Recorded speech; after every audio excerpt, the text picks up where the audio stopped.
Hello everyone, welcome है आपका आज की इस वीडियो में। आपसे समझ आता हूँ कि मैं आपको 1 वीक के गैप के बाद ये वीडियो डाल रहा हूँ, तो मेरा स्वास्थ्य थोड़ा ठीक नहीं था, तो इसलिए जो है वीडियो मैं रेगुलरली बेसिस पर अपलोड नहीं कर पाया यूट्यूब चैनल पर।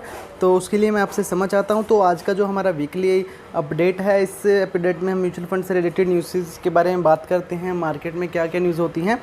तो चलिए शुरू करते हैं। तो आज का जो हमारा फर्स्ट अपडेट है वो ये है कि एसआईपी इनफ्लोज में भारी कमी देखने को मिली है, जो कि लोग जो है जॉबलेस हो गए थे और इनकम भी लोगों पर जो इफ़ेक्ट पड़ा था। आपको पता होगा कि सिर्फ 30% ही इनकम लोगों को मिल रही है, कुछ लोगों को इस टाइम पर। तो उसके चलते है जो काफ़ी गिरावट देखने को मिली है। एसआईपी जो मंथली बेसिस पर पेमेंट होती थी उसमें 81% की गिरावट देखने को मिली है मई महीने में, जो कि एक नया हाई बना है 81% का। और आपको बता दें, according to data of AMFI, ये जो इनफ्लो डाउन हुई थी ये 61 थी। 61% के हिसाब से इनफ्लो डाउन हुआ था दिसंबर 2019 में, और इसकी जो 50 मंथ की एवरेज है वो है 49% की।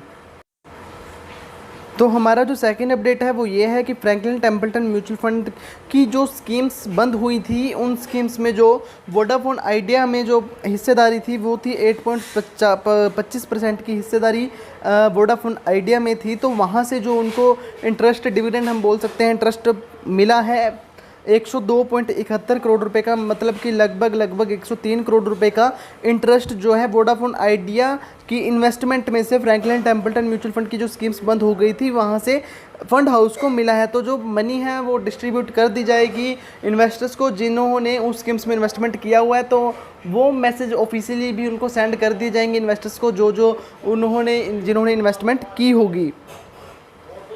तो जो हमारा थर्ड अपडेट है वो ये है कि स्टैंडर्ड लाइफ इन्वेस्टमेंट ने स्टेक सेल किया है एचडीएफसी एमसी में ऑफर फॉर सेलिंग के थ्रू।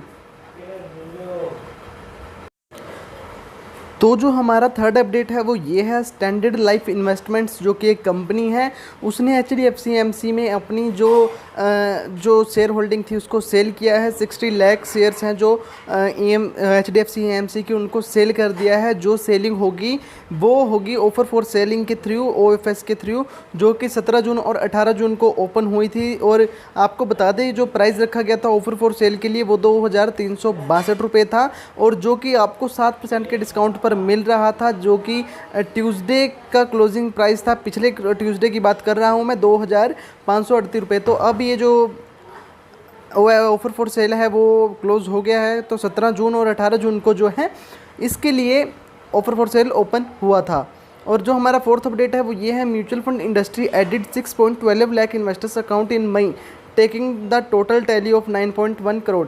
म्यूचुअल फंड इंडस्ट्री ने 6.12 लाख इन्वेस्टर्स के नए अकाउंट म्यूचुअल फंड इंडस्ट्री में ऐड हुए हैं मई महीने में, और जिनकी की अब की टोटल वैल्यू जो हो गई, टोटल टैली जो अब तक टोटल कस्टमर्स अकाउंट हैं, इन्वेस्टमेंट अकाउंट्स हैं, वो 9.1 करोड़ है।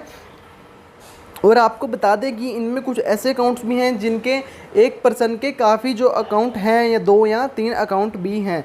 Date mutual fund jumps 46% inflow in May.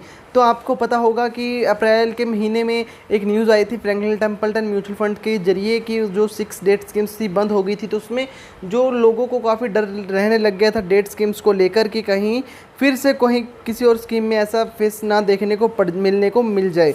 तो अब जो है मई महीने में 63,665 करोड़ रुपए का फ्रेश इनफ्लो जो डेट म्यूचुअल फंड्स में हुआ है, जो कि 46% इनफ्लो है डेट म्यूचुअल फंड्स में। और जो अगर हम कंपेयर करें अप्रैल महीने के अकॉर्डिंग, तो वो था 43,431 करोड़ रुपए अप्रैल महीने में डेट म्यूचुअल फंड्स में इनफ्लो टोटल हुआ था। यूटीआई जो कि सबसे पहली यूनिट ट्रस्ट ऑफ इंडिया, जो कि सबसे पहली एएमसी है इंडिया में, म्यूचुअल फंड इंडस्ट्री है, कंपनी है, उन्होंने एक लाइफ टाइम जो फुल टाइम सीईओ को अपॉइंट कर लिया है, जो कि इम्ताजुर रहमान जी हैं। उनको full time CEO, chief executive officer नियुक्त कर दिया गया है। और आपको बता दें कि रहमान जी हैं जो वो पहले ही 2018 से ही सीईओ के पद पर हैं, और अब जो है उनको लाइफ फुल टाइम जो है सीईओ की पदवी दे दी गई है।